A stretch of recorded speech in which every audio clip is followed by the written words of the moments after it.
Señoras y señores, muy buenas noches. Bienvenidos a una nueva edición de Galicia Opina. Uno de los pilares del estado de bienestar es, sin lugar a dudas, la educación en sus diferentes modalidades. Solo ella se lleva en Galicia el 25% del presupuesto de la Xunta de Galicia. Mucho más atrás está el presupuesto de cultura, que solo supone un 1,3% de las cuentas de la Administración gallega para este año 2012. Esta noche en Galicia Opina está con nosotros el conselleiro que desde diciembre del año pasado, que aglutina a ambos dominios, la educación y la ordenación universitaria y la cultura. Don Jesús Vázquez, muy buenas noches, gracias por aceptar la invitación de Galicia Opina y bienvenido a Popular Televisión. Pues muchas gracias a Popular Televisión por invitarme y encantado de estar aquí en esta casa. Muy bien, y como siempre nos acompañan periodistas y profesionales del mundo de la comunicación. Está en primer lugar con nosotros, al lado del conselleiro Vázquez, María Bastida, buenas noches, profesora también de la Universidad de Santiago en la Facultad de Economía y de Empresariales. En el otro extremo de la mesa, nuestro colaborador asiduo en este programa, el señor Alfredo Aicar, delegado del periódico ABC en Galicia. Buenas noches. Buenas noches, Carla. Y finalmente Ana Peón, periodista, también colaboradora habitual de esta casa. Buenas noches, Ana. Buenas noches. Bien, don Jesús Vázquez nació en Nuremberg, histórico sitio, por cierto, es licenciado en Ciencias Económicas por la Universidad de Santiago, ha sido diputado en la Cámara Autonómica, desde el 2009 dirige una de las consellerías más difíciles, sobre todo en estos momentos de crisis, y además ahora le han encargado la gestión de otro sector también singular, ¿no? Esta responsabilidad hace callo. ¿Usted se considera, a pesar de su juventud, un político ya curtido? No, creo que el proceso de aprendizaje creo que además es diario en absoluto, pero yo creo que aunque tuviésemos 70 años, los aquí presentes, Vogue, en los medios de comunicación, pasa lo mismo. Yo creo que en el día a día aprendes, ¿no? Hay que aplicar ese long-life learning, ¿no? Y creo que ese aprendizaje a lo largo de la vida en la política es más intenso, pero quizás más necesario que nunca, porque cuando tienes que adoptar decisiones, evidentemente también tienes probabilidades de cometer errores y por tanto es más necesario ese feedback que una misma persona aprenda de sus propios fallos y por tanto ese aprendizaje debe de ser continuo. Señor Vázquez, en momentos de crisis es de rigor apretarse el cinturón, lo hacen las familias, lo hacemos todas las familias, lo hacen también los poderes públicos, pero me da la impresión de que estos últimos, los poderes públicos, a la hora de priorizar o de elegir dónde recortamos, siempre tengo la impresión de que la cultura es como el pariente pobre, ¿no? el último de la casa. ¿Tiene usted esa impresión o no? Bueno, evidentemente creo que cuando a alguien le toca gobernar y le toca gobernar en un momento tan difícil como es el actual, cuando estamos pasando la peor crisis de la historia, desde que hay prácticamente datos económicos y está, digamos, todo en ese sentido analizado con ciclos, bueno, pues entendemos que es necesario adoptar esas decisiones. Y hay una serie de, digamos, parámetros o una serie de aulas que no se pueden tocar y que se entiende además como un elemento de conexión y de cohesión de toda la ciudadanía, y entre ellos es la salud, entre ellos es la educación y entre ellos es el bienestar y la ayuda a los que más lo necesitan.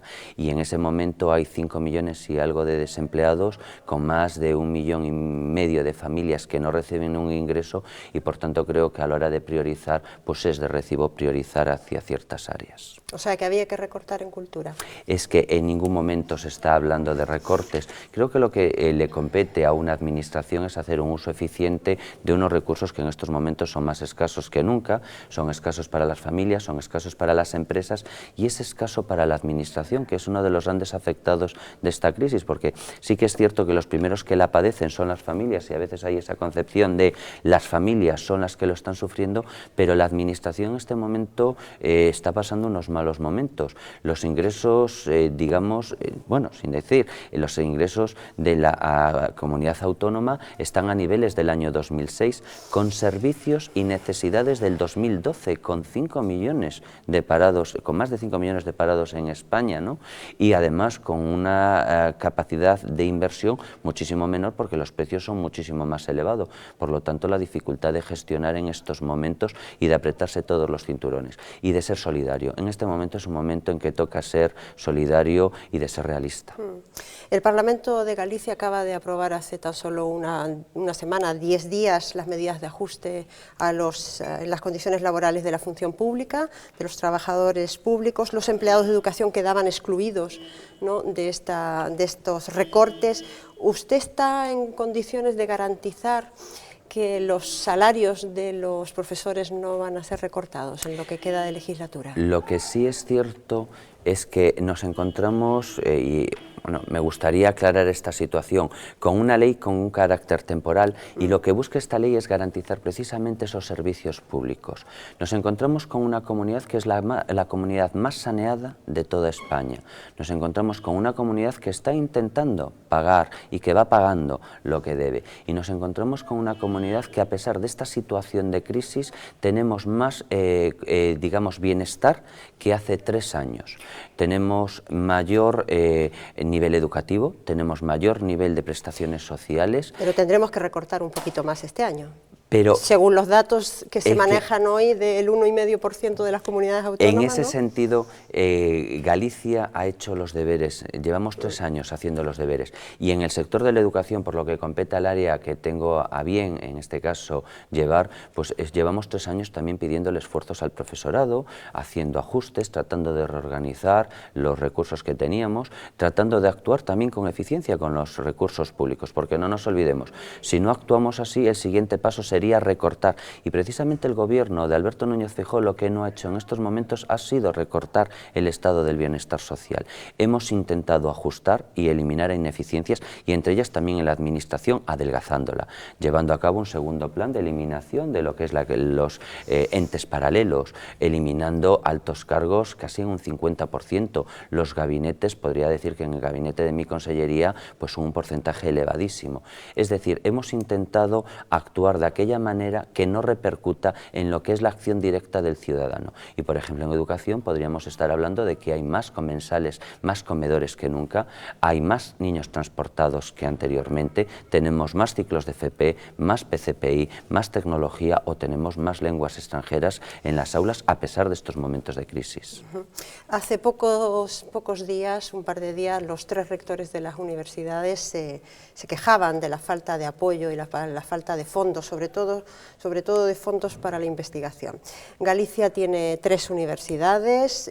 ¿No cree usted que se ha incentivado en las 3 más un espíritu de competencia entre ellas que un espíritu de colaboración? Y voy un poquito más allá, y si me permite, a lo mejor soy políticamente totalmente incorrecta. ¿No le parecería que se podría utilizar este concepto que está tan de moda, que es el de fusión, también para las universidades en Galicia? Bueno, yo no hablaría en un término de fusión. A veces yo entiendo que Galicia se ha desarrollado a lo largo de estas 3 últimas décadas de una manera evidentemente asombrosa para muchos ciudadanos que conocen este desarrollo que ha venido sufriendo Galicia, y ha dado pie a que tengamos pues 3 universidades con 7 campus. Creo que ahora es el momento, más que de fusión, de colaboración y de entender al sistema universitario de Galicia como un sistema único, donde digamos la principal preocupación sea el ciudadano, el alumnado, y no los intereses particulares de una zona o de una ciudad concreta o de un ente concreto. Creo que tenemos que trabajar de la mano. Creo que es el momento para la cooperación, para la organización de los recursos y la reorganización de los recursos entre las 3 universidades. Pero creo que en este sentido también se han dado pasos importantes y hemos contado con la colaboración de las 3 universidades en estos 3 años.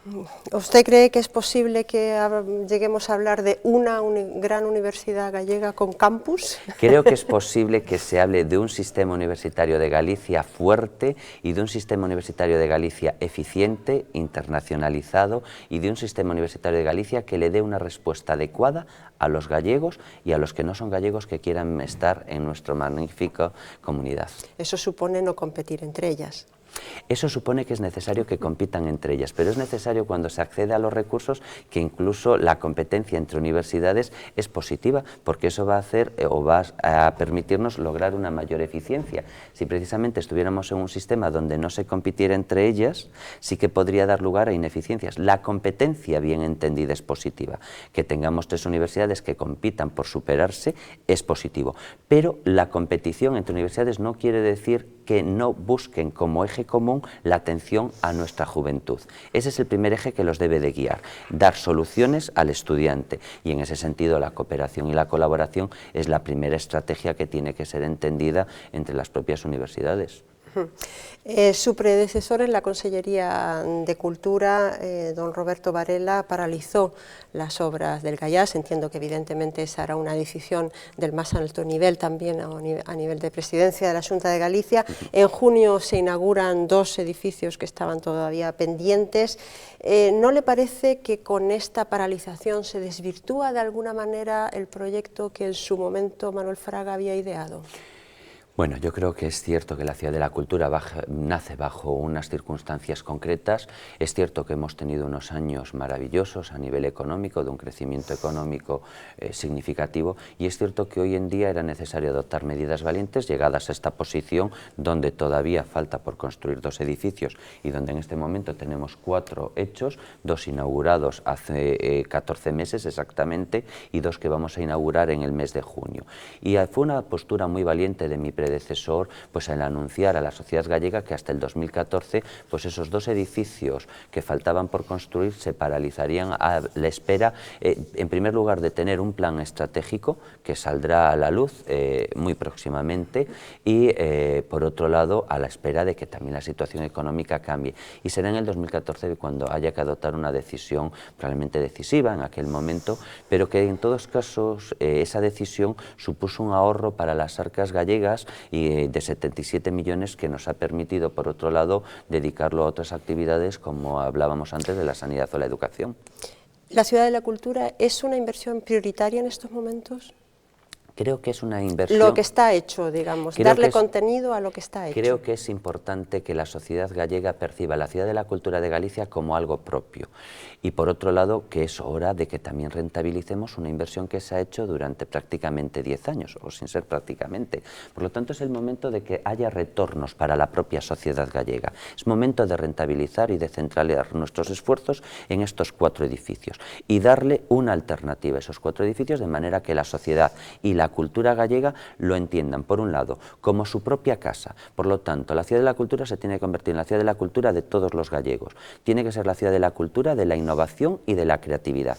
Pero por otro lado, tiene que ayudarnos a promocionar nuestra cultura en el extranjero y tiene que ser receptor de la cultura extranjera de manera que permita, a su vez, un enriquecimiento entre las culturas. Pero eso necesita dinero, eso cuesta dinero. Bueno, la creatividad en estos momentos se agudiza, la innovación se agudiza en los momentos de dificultad, y creo que es el momento de presentar un plan estratégico que dé respuesta precisamente a todas estas demandas y a todas estas circunstancias que se han dado, y creo que en ello estamos trabajando y pronto verá la luz lo que espero que sea el plan decisivo de la Ciudad de la Cultura, de todos los gallegos.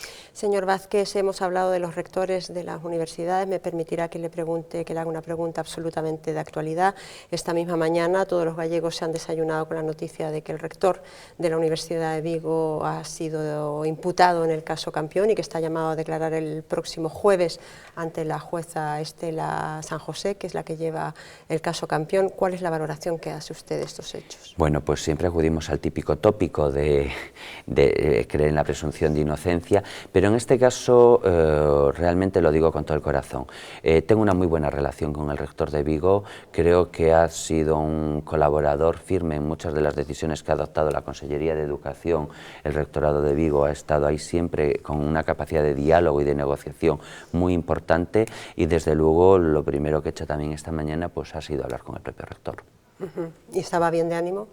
Bueno, le he transmitido mi ánimo y desde luego mis mejores deseos, porque todos aquellos que ocupamos a veces cargos públicos, pues a veces ves que hay circunstancias que le afectan a personas que te rodean y que desde luego que no te gustaría estar ni por ti ni por tu familia. Bien, mis compañeros están deseando poder preguntarle. María, por favor, adelante. Sí. Buenas noches, señor consejero. Yo tendría un montón de preguntas, obviamente muchas de ellas además de interés personal, pero me voy a intentar ceñir a dos, ¿no? Como consejero, a mí me gustaría saber, vamos a ver, la Xunta de Galicia, el gobierno que está en la Xunta de Galicia, como por otra parte con muchos gobiernos de signo popular, y muy concretamente la consellería que usted dirige, en principio la de Educación, ¿no?, o que ha venido dirigiendo durante más tiempo, están sometidos a ataques reiterados acerca de que si se está favoreciendo lo privado sobre lo público, y en su caso muy concretamente yo he leído hasta la saciedad que la Consellería de Educación prima la enseñanza concertada sobre la enseñanza pública. Entonces yo quisiera saber cuál es su opinión o qué me puede decir de esto, por una parte, y luego la otra ya no va para el consejero, sino que va para don Jesús Vázquez, ¿no? Y usted es uno de esos políticos que tanto reclama la ciudadanía, ¿no?, que tengan vida más allá de la política. Obviamente es profesor de universidad y a mí me gustaría saber cuántas veces se ha acordado en todo este periodo de la universidad y que si realmente cree que algún día volverá a ella. Bien, con respecto a la primera pregunta, yo creo que hay, igual que antes acudíamos a un tópico de creer en la presunción de la inocencia de la persona, pues hay otro tópico que es que viene la derecha y que privatiza. Pero yo creo que al final lo que hay es buenos gestores y gente que se reafirma en lo que es su creencia y lo lleva a cabo, y gente que acusa a veces y utiliza cierta demagogia con un único propósito, que es el de intentar desgastar al opositor o a la otra parte, ¿no? Es cierto que el Partido Popular defiende, y además defiende, la libertad de elección dentro de los cauces ordinarios, y así lo vengo reconociendo en todas las entrevistas, y creo en la libertad de elección por parte de las familias, y creo en la activa participación de las familias, y creo que es una de las patas, digamos, de la silla que hacen que fracase el sistema educativo en España, la baja implicación de las familias. Y creo que para conseguir mejores resultados tendríamos que conseguir, en primer lugar, una mayor implicación de las familias en el proceso educativo, en el sistema educativo. Una vez dicho esto, bueno, como bien usted dice, creo que a lo largo de estos 3 años pues ha sido contado en numerosas ocasiones en el Parlamento, y reitero de nuevo los argumentos. Creo que la izquierda, creo que el Partido Socialista siempre cae en esa fácil demagogia con el propósito muchas veces de calentar el ambiente, de intentar movilizar a parte de su electorado con una serie de amenazas. Pero yo creo que los datos están ahí. En Galicia los datos de la concertada suponen el 28% de nuestro alumnado aproximadamente, 28% que recibe en torno al 11% de los recursos.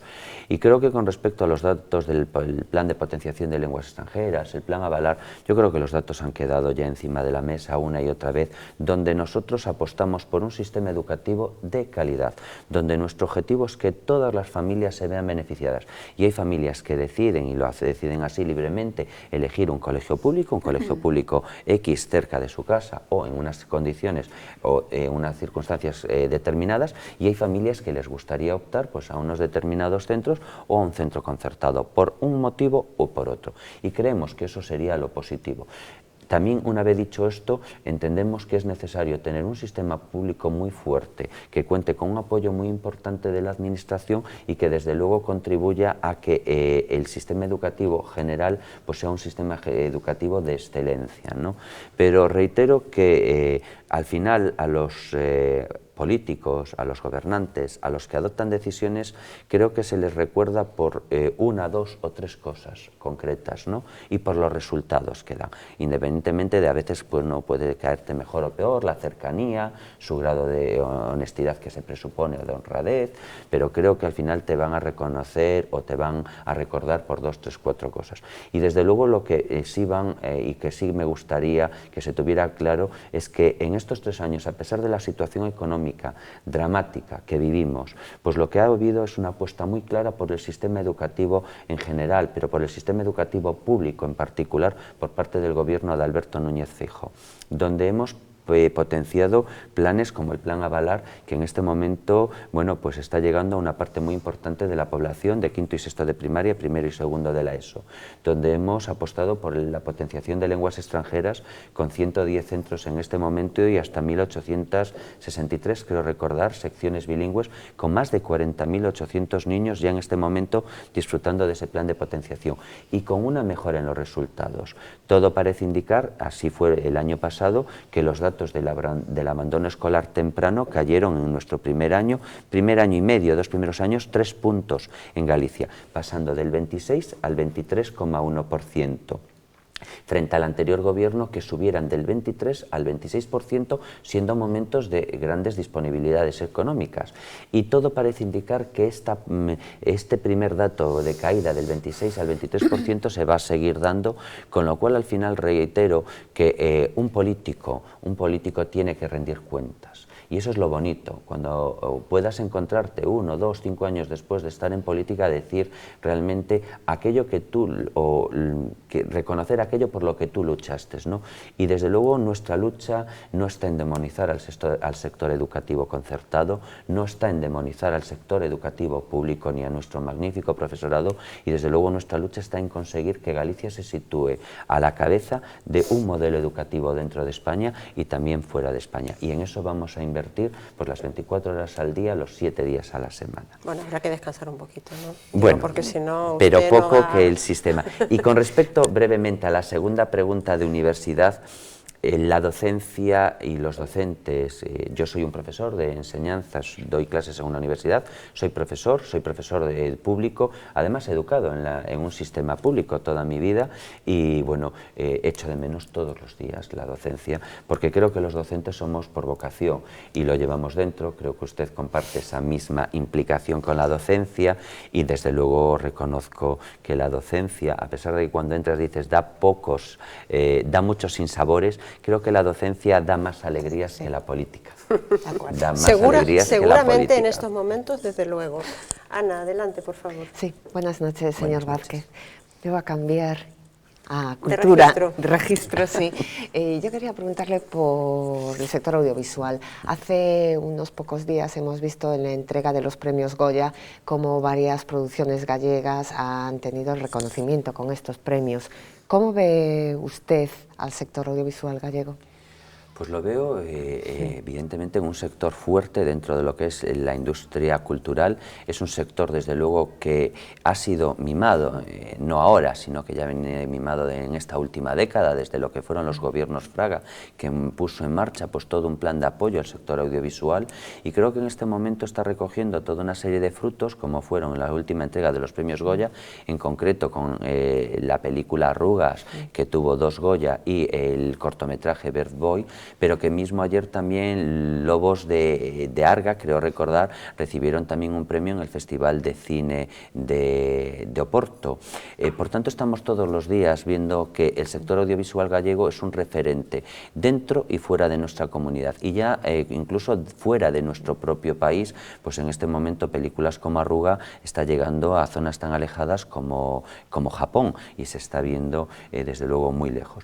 Desde luego es uno de los sectores que constituyen una apuesta, y creemos que en este momento la unión de la Consellería de Cultura, donde hemos unificado todas las competencias en torno al audiovisual bajo una única ventana, que es Agadic. Actualmente había un consorcio que en este momento está en fase de deshacerse para integrarse todo dentro de Agadic, y por otro lado esa unión de cultura con la Televisión de Galicia, con el propio sector, escuchándole sus demandas y trabajando de la mano, pues creemos que podemos llegar a buen puerto y podemos obtener todavía mejores resultados. Creo que estamos en torno a 8 o 9 Goyas en esta última década, no tengo el dato exacto, 3 han sido en esta etapa y varios fueron entre el año 2002-2006 prácticamente, ¿no? Y recientemente también decir que hemos firmado un acuerdo con el IGAPE de ayuda a la internacionalización, donde se ha puesto encima de la mesa 350.000 euros para poder ayudar a la internacionalización del propio sector, que va a garantizar la presencia del sector audiovisual gallego en los principales festivales, mercados del audiovisual a nivel mundial, y en concreto próximamente en el mes de abril, creo recordar también, estaremos en el propio Festival de Málaga también presentando lo que es el libro blanco del audiovisual. Desde luego, en este caso de la animación, el libro blanco de la animación, en un sector que es un referente. Me imagino los datos escandalosos de producciones españolas que sacaban más dinero de subvenciones oficiales que de taquilla de los espectadores, que es uno de los grandes dramas. No, pero mis preguntas iban a ir no por tema de cultura, sino de nuevo en la educación, a riesgo de ponerme en contra de los docentes, como están en este momento. Esto a mí, en fin, cuando se habla siempre de la enseñanza, del éxito, contrastan esas proclamas con la situación actual de la enseñanza en Galicia, es decir, y en toda España en general. Somos un país que en este momento estamos a la cola de la calidad de enseñanza de nuestro entorno social y económico, y que estamos incluso por debajo de países a los que superamos ampliamente en posibilidades económicas, en todo. ¿Esto a qué se debe? Es decir, ¿cómo es posible que se siga todavía planteando como bandera vamos a proteger la calidad de la enseñanza cuando la calidad de la enseñanza está en los niveles en los que está en España y en Galicia? Bueno, pues yo creo que hay una segunda parte. Perdón. Luego, que luego irá. Están diciendo, es decir, esto hace poco se consideró a los profesores como autoridad, lo cual está muy bien y yo creo que en buena parte, en buena medida, se lo merecen. Pero cuando esa autoridad es la que llama a los alumnos a la huelga y la que incendia las clases, como ha ocurrido, por ejemplo, en Valencia, a propósito de las manifestaciones estos recientes provocadas por la carencia de una calefacción que al final no era responsabilidad, al parecer, de la consejería de turno, sino del propio director de centro. ¿Qué hacemos con eso? Bueno, yo empezaría por la primera pregunta y después le doy respuesta a la segunda parte, y si me olvido de alguna parte, están relacionadas, le agradecería que me lo recordara. Con respecto a por qué falla el sistema educativo español, pues yo creo que llevamos 3 décadas pues, de unas leyes que realmente no van a la solución del problema, ¿no? A veces hay la idea de que una nueva ley, y cuando somos docentes decimos ya vienen con una nueva ley, ¿no? Pero realmente no ha variado tanto el modelo educativo español y las leyes que hubo no han significado un cambio. Mientras que hay países como Finlandia o Noruega o Suecia que han abandonado ciertas directrices y parámetros de modelos educativos de los 70 que creen fracasados, España siguió incidiendo en esos modelos educativos que han fracasado. Y nos encontramos con la LOCSE, con la LOE y en el medio una LOCE que fue muerta antes de nacer, ¿no?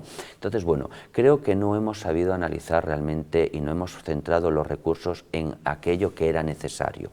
Fueron años de inversión en la educación, es cierto, la inversión por estudiante, la inversión en educación ha crecido mucho en estas últimas décadas. Es más, no es muy distinta a lo mejor la inversión por estudiante en España de a otros países, pero sí, sin embargo, el resultado es muy distinto. Por lo tanto, algo está fallando. Falla probablemente la propia concepción del sistema, falla probablemente la baja implicación de las familias dentro del propio proceso educativo y también falla el peso que se le da al profesorado. Yo creo que el profesorado, aquella figura que visualizábamos de pequeños, que todos queríamos ser maestros, pues en mi caso mi primera profesora, doña Delfina, que recuerdo todavía con aquella pizarra auténtica, sí, con la tiza, donde sí, aprendíamos con 4... No las virtuales que hay ahora en los colegios, pizarras, ¿no? Bajo llave, por cierto. Esa imagen que teníamos y ese respeto y esa admiración, esas decisiones y esa transmisión de conocimiento hoy no se da por múltiples circunstancias. De ahí la necesidad de poner en marcha, que a lo mejor en otros países no es necesario, pues una ley de autoridad, que en el caso de Galicia ha sido la ley de convivencia y participación de los ciudadanos, de las familias y de los miembros de la comunidad, que va mucho más allá de lo que es sencillamente nombrar a un profesor autoridad o no autoridad. En el caso de Galicia ha sido una ley mucho más amplia y que creo que va a dar sus frutos, porque recoge aspectos como el acoso escolar o la propia regulación de la participación de las distintas partes del sistema educativo. Pero creo que es necesario. Yo me encontré y soy una persona que tengo amigos dentro y fuera de Galicia, dentro y fuera de España, y muchas veces hablando, pues hay otros países que no lo entienden, ¿no? Pero es que a veces es que el sistema educativo de otros países no han llegado a la situación que ha llegado el modelo educativo de España. No se ha degradado como ha pasado en España. Por lo tanto, en España hay que adoptar decisiones que en otros países no serían necesarias. Y entre ellas es precisamente presuponer bajo una ley que el profesorado tiene que ser autoridad pública precisamente como un instrumento que le ayude ante ciertos momentos de indefensión. Por eso creo que es importante esa ley. Pero una vez dicho esto, el profesorado no se le puede demonizar. Tenemos un profesorado que en su inmensa mayoría es un magnífico docente e involucrado con la educación, muchas veces desmotivado por el propio sistema y por lo que le rodea. Nadie demoniza al profesorado, pero ni es tan bueno el profesorado ni son tan malos los padres que abandonan el sistema. No, en absoluto. Si es que el problema de lo que ha pasado en Valencia o en otras comunidades como en Cataluña, lo podríamos encontrar muchas veces no en el propio sistema educativo, sino en la utilización que hacen ciertos partidos y ciertos sindicatos del sistema educativo. ¿Y por lo tanto, profesores? No los profesores a nivel individual. Ciertos organismos tratan de utilizar ciertas asociaciones de profesores y ciertos sindicatos que muchas veces se mueven a sus órdenes para hacer este tipo de movilizaciones, generando únicamente desilusión en la ciudadanía y la no creencia en un modelo educativo que tenemos. Porque al final, cuando una persona o un sindicato o un partido político está diciendo todo el día usted destruye la educación, usted privatiza, usted solo mima la concertada, cuando un padre tiene que decidir a dónde mandar a su hijo, pues si todos los días lee en la prensa que realmente con la actual consellería la educación concertada está mucho mejor dotada que la pública, un padre dice, bueno, pues me llevo a mi hijo a la concertada. ¿Será verdad? Precisamente aquellos, y lo digo siempre en el Parlamento, quienes más dicen defender al profesorado, que son muchas veces los sindicatos y ciertos partidos políticos, son los que más daño le están haciendo, porque están desvirtuando muchas veces la imagen del profesorado. Yo le puedo asegurar que voy a los centros casi a diario. Visito, no sé si seré el consejero de Educación que más centros ha visitado o que más centros visita por año, lo cual tampoco es significativo de bueno o malo, ¿no? Pero desde luego que trato de escuchar a los directores y a los equipos directivos y a los profesores. Las críticas o los aplausos, y lo intento, ¿no? Y la inmensa mayoría del profesorado, cuando yo digo, entiende ciertas medidas, porque las está viviendo de cerca en su día a día. A partir de ahí nos encontramos con unos sindicatos muchas veces y con unos partidos políticos en la oposición que utilizan la educación como un arma arrojadiza, generando esa frustración y no importándole en muchas ocasiones prender la mecha. Y nos encontramos con casos como en Valencia, que dan la vuelta no solo a España, sino por toda Europa, cuando realmente detrás no había lo que se estaba justificando.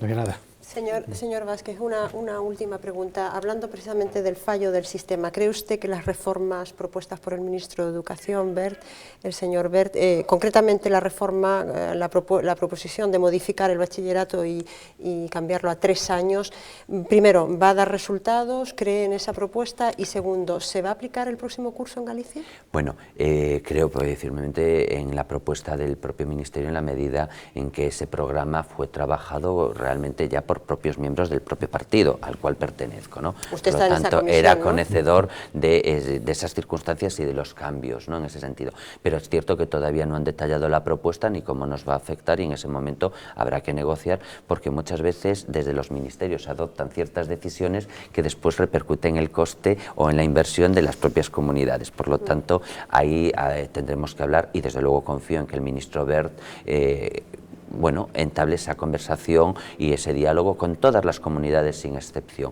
Creo que es necesario. Tenemos un bachillerato que no está dando el resultado esperado. Si se concibe como una etapa que prepara para la educación superior, pues nos encontramos los que somos profesores universitarios que no es así. Por lo tanto, algo hay que hacer. Pero no solo es una cuestión de años, no solo es una cuestión de pasar de 2 a 3 años, sino que creo que es necesario que esa modificación vaya acompañado de otras reformas, de otros cambios dentro de lo que son los contenidos, las competencias e incluso las propias materias. Creo que es necesario y positivo que España y los españoles tengan un bachillerato de 3 años. Le pondría solo como ejemplo, creo que solo Malta, Escocia y Lituania tienen un bachillerato de 2 años. En el caso de España, ese bachillerato es de 2 años, pero todavía es menor en meses, porque como hay el proceso de selectividad, normalmente digamos que el proceso se interrumpe, entonces todavía es más breve.